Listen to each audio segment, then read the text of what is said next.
Hello wadau wetu wa KingoFarm, karibuni sana kwenye channel yetu.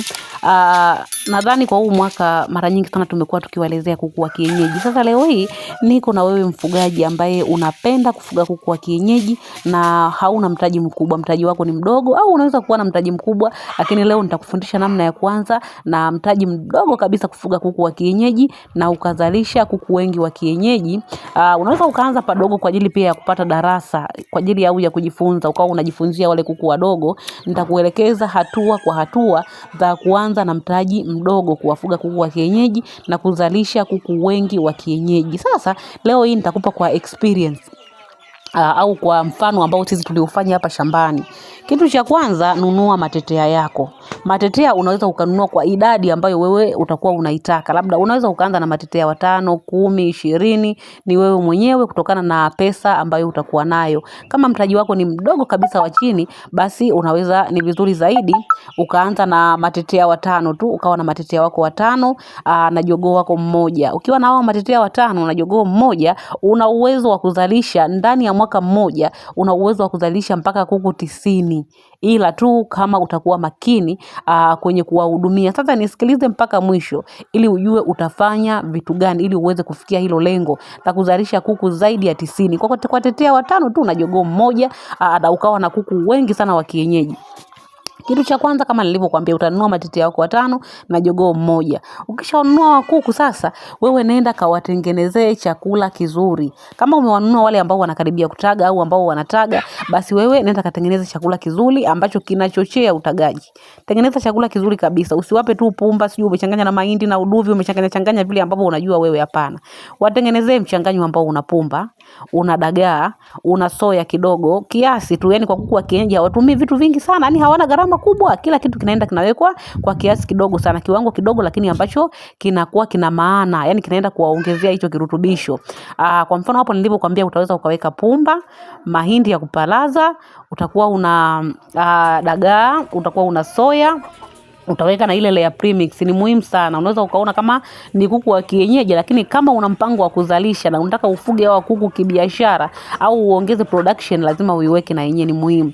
Utaweka hiyo layer premix, lakini pia utaweka na DCP, utaongeza unga wa mkaa, lakini pia utaongeza majivu. Na pia kama umepata unga ule wa mlonge, sio maeneo yote unapatikana. Kama utapata mlonge, utakausha yale majani yake na utaenda kuyatumia. Na kama utakuwa umekosa mlonge, basi tumia maganda ya ndizi. Kausha vizuri maganda ya ndizi, saga ule unga wake, nenda kauchanganyie. Utakapokuwa na formula kama hii kwa hawa kuku 5, ukiwa na formula kama hii, ninakuhakikishia ndugu yangu, utaweza kuzalisha kwa kiwango kikubwa sana.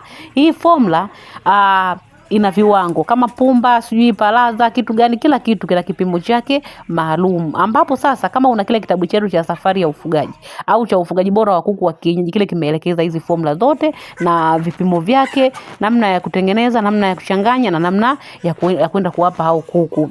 Sasa ukishatengeneza hii formula, nenda kawape hao kuku wako kwa kipimo maalum. Unaweza ukawa unawapa asubuhi kidogo, mchana kidogo na jioni kidogo. Baada ya kuwapa hiki chakula sasa, hawa kuku ukiwapa ndani ya wiki ile ya kwanza, utaona wameanza kutetea. Ile wiki ya pili wataanza kutaga. Na kwa mwanzo watakapoanza pale kutaga, watataga mayai yatakayokuwa yanaanzia 15 mpaka 20 mpaka 25. Hapa ndo watakapokuwa wanaishia kwa ile mwanzo kabisa. Watataga mengi sana kwa zile hatua za kwanza.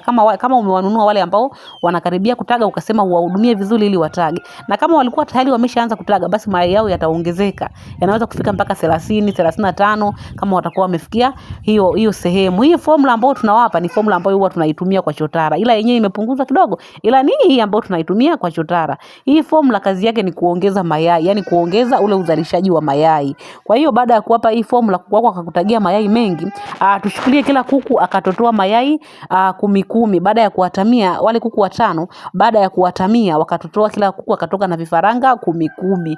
Na tabia nyingine ya kuku hapa ambayo inaweza ikakuchanganya kidogo ni ile kuku kutaga sehemu moja.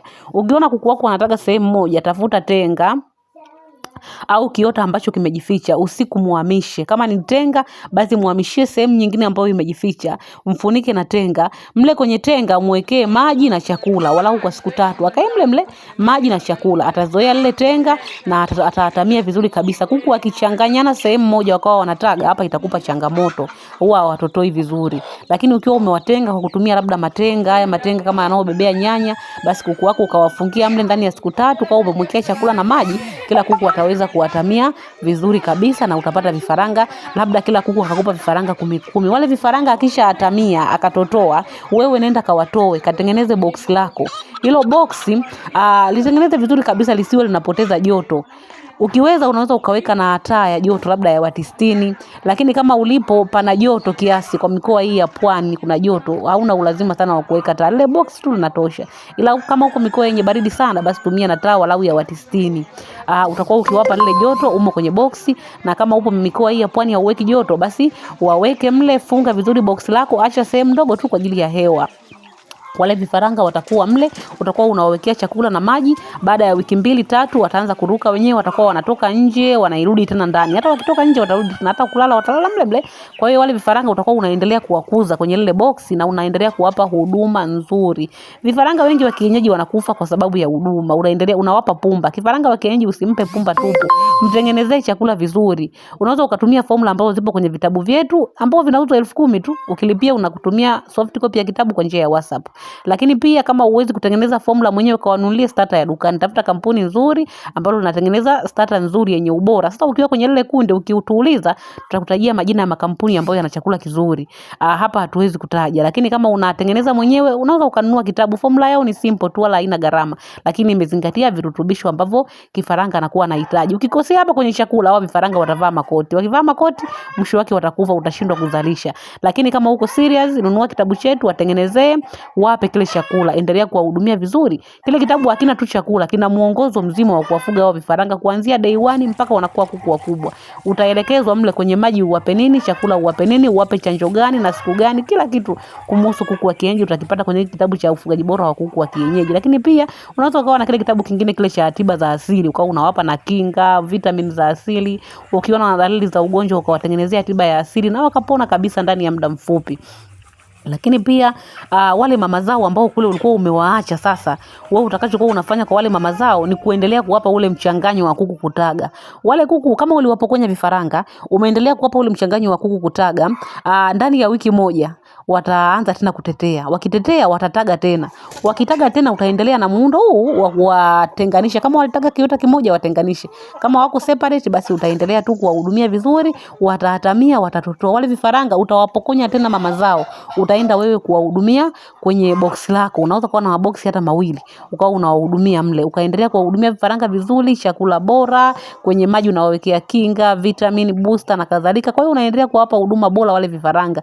Ukifanya hivyo kwa mizunguko 3-4 kwa mwaka mpaka 5, basi utaweza kuzalisha kuku wengi wa kienyeji. Lakini sosi itakuwa ni wale tetea 5 tu na jogoo mmoja ambao ulikuwa umeanza nao.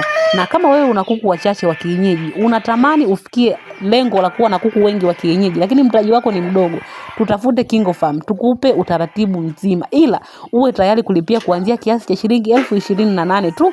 Tukutumie vitabu 2 cha muongozo wa kuwafuga, tiba za asili pamoja na kundi la WhatsApp. Lakini ukitaka kwenda mbele zaidi, unaweza kuongeza na kile kitabu cha muongozo kwa ajili ya booster, ili wewe unawaboost kuku wako na booster za asili kila siku, waweze kupendeza na waweze kukupa matokeo mazuri kabisa. Sasa kama uko serious na kufuga kuku wa kienyeji na unahitaji hizi huduma, unaweza kuchukua namba yetu kwenye video, ila uwe tayari kulipia. Ulipie ili tuweze kukuongoza mwanzo mwisho. Tuna uhakika hata kama una matetea wako 3, 4, 5 na kadhalika, tutakuongoza mpaka utaweza kutimiza malengo yako ya kuwa na kuku wengi wa kienyeji, na mtaji wake ni mdogo sana. Kama una mtaji wa 100,000, 200,000, tutafute tuweze tukuelekeze hatua kwa hatua na uweze kutimiza malengo yako. Na hiki kitu tumekifanya KingoFarm, kimetupa matokeo mazuri kabisa. KingoFarm pia tunauza vitabu vya ufugaji vyenye miongozo yote ya ufugaji wa kuku aina zote, lakini pia tunauza incubator ambazo ni za kisasa. Ukihitaji chukua namba kwenye video na utupe.